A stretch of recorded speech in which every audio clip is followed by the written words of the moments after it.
కొలికపూడి శ్రీనివాసరావుపై రామ్ గోపాల్ వర్మ ఫిర్యాదు చేశారు.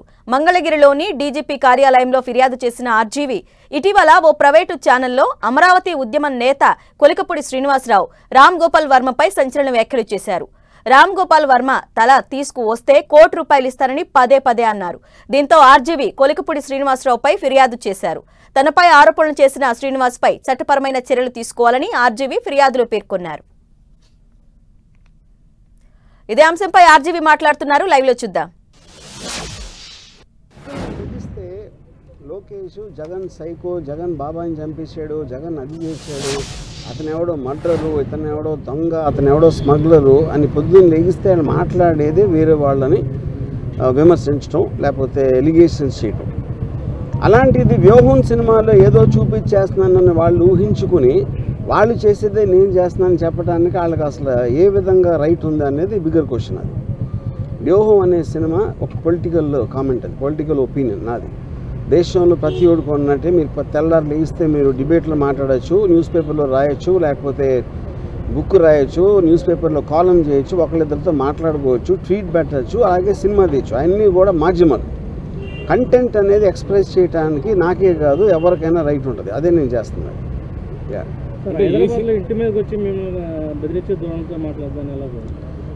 నేను అదే చెప్తున్నా. ఇప్పుడు వాళ్ళకి ప్యానిక్ అవుతున్నారా ఏంటా అనేది వాళ్ళకే తెలియాలి. ఎక్కడ వ్యూహంలో ఏమొస్తే ఏం చూపించేస్తే మా గురించి ఇప్పుడు చాలా చిన్న సింపుల్ కామన్ సెన్స్ క్వశ్చన్ అడుగుతాను. మీరేమీ తప్పు చేయనప్పుడు మీకు అసలు భయపడాల్సిన అవసరం ఏంటి? నేను ఏదన్నా ఉన్నది లేనట్టు చూపించేస్తే వాళ్ళందరూ ఎదవలా నమ్మటానికి ప్రజలు ఎవరన్నా ఏమన్నా అంటే నమ్మేస్తారా? ఎవరన్నా ఏం చూపిస్తే అది నమ్మేస్తారా? ఫైనల్గా మీకు చూపించిన దాంట్లో ఉందా లేదా ఏముంది అనేది వాళ్ళకి తెలియదు, ఎందుకంటే ఎవరు సినిమా చూడాల. కానీ గుమ్మడికాయ దొంగ అంటే భుజాలను తడుముకున్నట్టు వాళ్ళే ఊహించుకొని భయపడిపోయి ఏం చేయాలో తెలియక ఇలాంటి వాటన్నిటికీ రిసార్ట్ చేస్తున్నారు. ఫర్ ఎగ్జాంపుల్ ఈ శ్రీనివాసరావు అనే అతను నిన్న రాత్రి అన్నాడు, ఇప్పుడు ఆల్రెడీ 24 hours అయిపోయింది, ఎవ్వరూ కూడా అతన్ని కండెమ్ చేసిన పోలేదు. ఎందుకంటే వాళ్ళ పేర్లు చెప్పెడతాను. పవన్ కళ్యాణ్, చంద్రబాబు గారు, లోకేష్ అందరి పేర్లు చెప్పినా వాళ్ళు ఎవరు ఇలాంటిది మా పేరు మీద ఒకటి చేస్తున్నారని కండెమ్ చేయకపోతే అర్థం ఏంటి? వాళ్ళు కూడా అదే మైండ్ సెట్లో ఉన్నట్టే కదా. అంటే ప్రధానంగా ఈ సినిమాలో మీరు క్యారెక్టర్ అసాసినేట్ చేశారని ఆరోపణలు నేను అదే లోకేష్ ఫ్యామిలీ కానీ లేకపోతే చంద్రబాబు గారి ఫ్యామిలీ కానీ మొత్తం కాదండి. నేను అదే అంటున్నా. ఈ సినిమాలో క్యారెక్టర్ అసాసినేట్ చేస్తాను అభియోగం మీరు చేస్తే, వాళ్ళు చేస్తే పొద్దున్న లేస్తే చేసేది ఏంటి?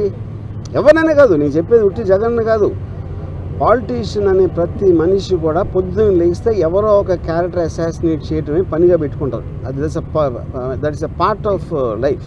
మీడియాలో ఎవరు మాట్లాడినా ఎవరో ఒకరిని క్యారెక్టర్ అసాసినేట్ చేస్తారు. ఓకే, క్యారెక్టర్ అసాసినేషన్ కేవలం ఒక పేరు, అది లేబుల్.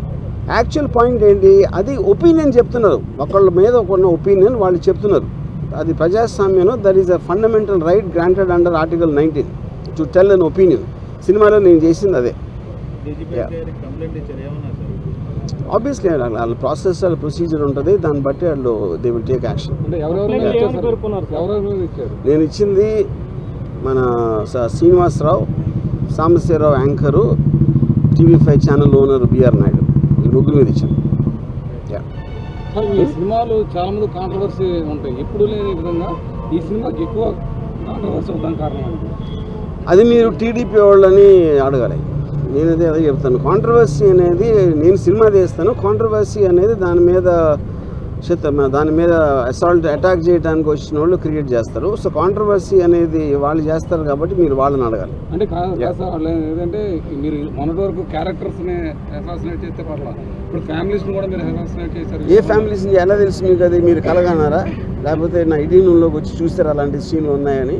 అంటే మీ ట్రైలర్లో కానీ వాటితో కానీ మొత్తం నేను అదే చెప్తున్నా. మీరు చెప్పండి, ఏ ఫ్యామిలీలో ఎవరిని అసాసినేట్ చేస్తే చెప్పండి, ఒక ఎగ్జాంపుల్ చెప్పండి. అంటే వాళ్ళు చెప్తున్నా నేను అదే అంటున్నాను. వాళ్ళు చూసింది మీరు చూసింది ఒకటే కదా ట్రైలర్లో. నేను కొన్ని సపరేట్గా వాళ్ళకి పంపించలేదు కదా సినిమాని చూడటానికి. ఓకే,